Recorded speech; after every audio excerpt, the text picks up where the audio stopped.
Muramuke amahoro mu izina rya Yesu Kristo.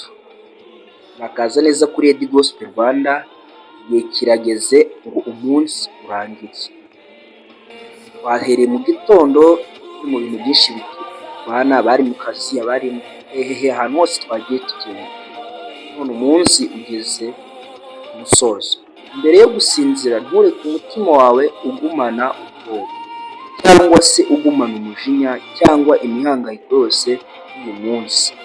Bishoboka ko rwose mu kazi bitagenze neza, mu byo wapanze gukora bitagenze neza, hari abakubabaje, ariko akanya tujya imbere y'Imana. Ese mbere y'uko bitangira, ese iyo ugiye kuryama ubundi igitekerezo tangira kwiyongera? Nakubaza, tangira gutekereza ku by'ejo.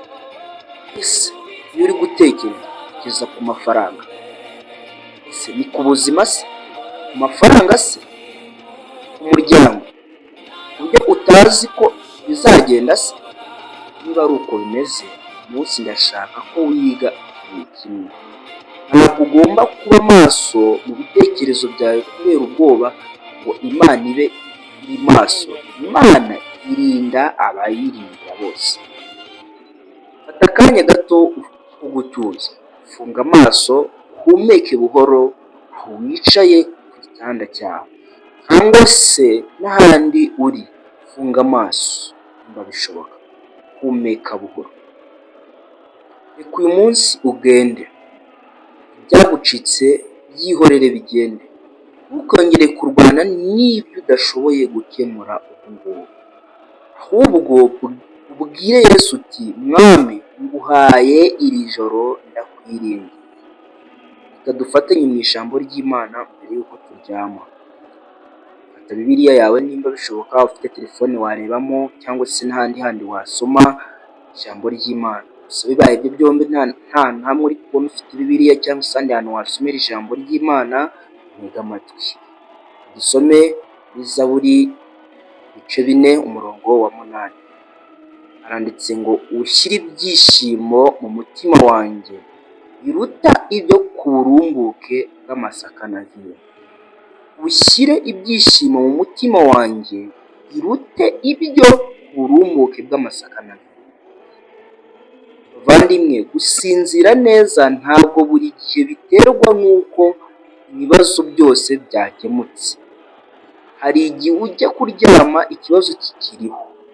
Hari n'igihe uba uri ari ikibazo cy'amafaranga, ushobora kuba ataraboneka, ashobora no kuba ari ikibazo cy'uburwayi utarakira, igisubizo ushaka gishobora kuba kitaraza.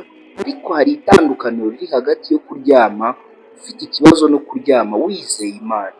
Iyo wizeye Imana uravuga uti ikibazo kirahari, yes, ariko ntabwo kiruta Imana yanjye. Ibyo ni ukwizera. Kwizera ntabwo ari kwihanganira ibibazo gusa, ahubwo ni ukumenya ko nubwo ufite ibibazo ariko ufite Imana ishobora kukwegera. Uyu munsi ushobora kuba utarabona igisubizo, ariko ushobora no kubona amahoro imbere y'igisubizo. Kandi ayo mahoro ni impano nziza Imana ihaye.